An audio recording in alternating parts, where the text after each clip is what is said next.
السلام عليكم ورحمة الله وبركاته. سبحان الله والحمد لله ولا إله إلا الله والله أكبر ولا حول ولا قوة إلا بالله العلي العظيم.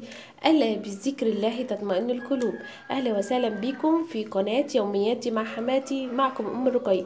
النهاردة يا بنات جايلكم فيديو جميل جدا، أتمنى إن هو يفيدكم وهيفيد كل ست بيت. ماشي حبايب قلبي. زي ما انتم شايفين المنظر بصراحة يعني الواحد اتخض منه. الازاز ده الازاز بتاع البوتاجاز بتاعي اهو، ده كنت حاطاه ورا الحيطة ديت بالظبط يعني. اللي حصل ايه بقى؟ اللي حصل اللي عين البوتاجاز ديت كانت مولعة، فكانت يعني قريبة للازاز حاجات بسيطة جدا، ما توقعش ان هي تعمل كده. فطبعا لما كانت قريبة من الازاز يعني كانت فيها نسبة سخونية كده. ببص لقيت يعني بعدها انا كنت جوه في قلب الأوضة، لقيت حاجة فرقعت جامد، فانا جاية ابص جري لقيت الازاز كله بالمنظر ده.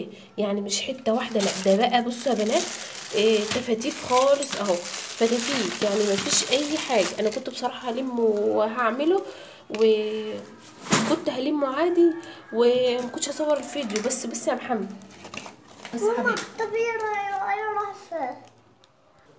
بس قلت اصور الفيديو. يمكن حد يستفاد وما يعملش برضو كعملة الواحد، لان ساعات بيسهى الواحد وفي حاجات كده ما بتغفل عنه. يعني انت كنت مفكرة يعني عادي، يعني ده صهد عمرها ما توصل او، بس هو يعني كان حاجات بسيطة. يعني انا برضو ما انكرش ان ده برضو غلط، ان هو كان حاجات بسيطة، وما كنتش اتوقع ان هو يعمل بوتاجاز كده اهو. شايفين يعني الازاز كله بالمنظر ده قلب الدنيا خالص كده.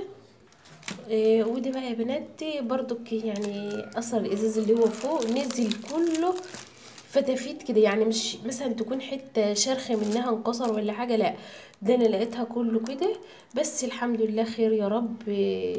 الحمد لله اللي هي جت على قد كده في حاجه يعني ازاز ولا اي حاجه من كده، مش مشكله الحمد لله. بس الواحد فعلا برضك يعني من جواه زعلان ان هو الازاز بتاع البوتاجاز بتاعه، يعني بصراحه هو بيدي شكل البوتاجاز جدا و... والواحد برضك بيعرف يشتغل عليه اما يبقى الحاجه بتبقى قدامه شكلها حلو. تمام. هي كنت حاطاه عند الحيطه ديت. هضطر بقى مش عارفه دلوقتي لو في حد عنده فكره ان هو يقدر يقول لي ان انا ينفع ان انا اجيب ازاز تاني ليه قطع غيار، ولا خلاص ابتدي ان انا احط حاجه كده ستيكر ولا حاجه لحد ما ربنا يفتحها على الواحد ويبقى يجيب واحد جديد ان شاء الله. بس كنت عايزه اقولك بقى في الفيديو كل واحد يخلي باله، خلي بالكم من الصهد بتاع الصهد بتاعه العيون شغاله والازاز. لو حسيتي ان الازاز بتاعك قريب من العين ابعديه تماما، حتى لو قريب بنسبة، يعني هتقولي ده نسبة كبيرة، لا طول ما الصهد شغال هتلاقيه عمل معاكي كده كله مرة واحدة. والحمد لله قدر الله ما شاء فعل ان هي جت على قد كده. بصراحة الواحد كان مهتم بالإزاز قوي قوي قوي. يعني كان مهتم بيه، وكنت بحط له ستيكر. ده كان جديد جدا، اللي مزعلني ان هو كان جديد، ما كانش مثلا ان هو ازاز قديم ولا اي حاجة. لا انا متجوزة بقالي 9 سنين، بس لحد ما كانت ايدي فيه على طول، ما كنتش بسيبه، وعلى طول مغلفاه بالستيكر دوت. وكنت اشيل الستيكر دوت على طول من وقت للتاني. يعني مثلا ما احس ان هو لونه كده مش عاجبني وخلاص خدت على اللون بتاعه، مش زهوته راحت زي ما بيقولوا، فتلاقيني اغيره وامسحه واقوم جايه مجدداه تاني. بس الحمد لله على كل شيء.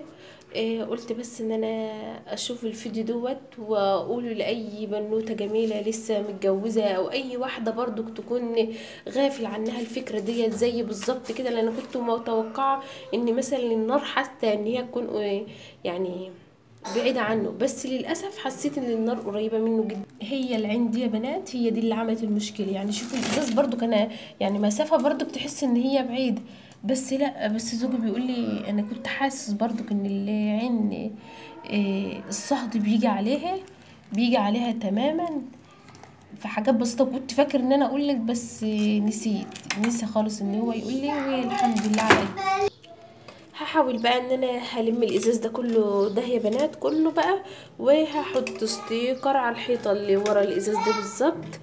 وهمشي نفسي لحد ما ربنا يفتح عليا واجيب بوتاجاز جديد. والحمد لله الحمد لله يا رب، اللهم لك الحمد ان عيالي اصلا معايا سلمى صغيره، سلمى صغيره فبتبقى حواليا على طول. فالحمد لله ان هي في الوقت ده ما كانتش واقفه جنب البوتاجاز، ان كانت ولا حد كان واقف جنبه.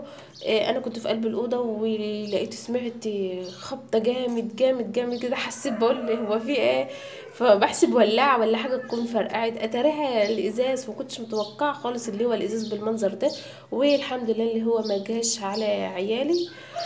واتمنى بقى ان انا اكون فدت اي حد يكون مستهون بالموضوع دوت والكل يستفاد. واتمنى بقى ان الفيديو يكون عجبكم، وسيبكم في رعاية الله، والسلام عليكم ورحمة الله وبركاته.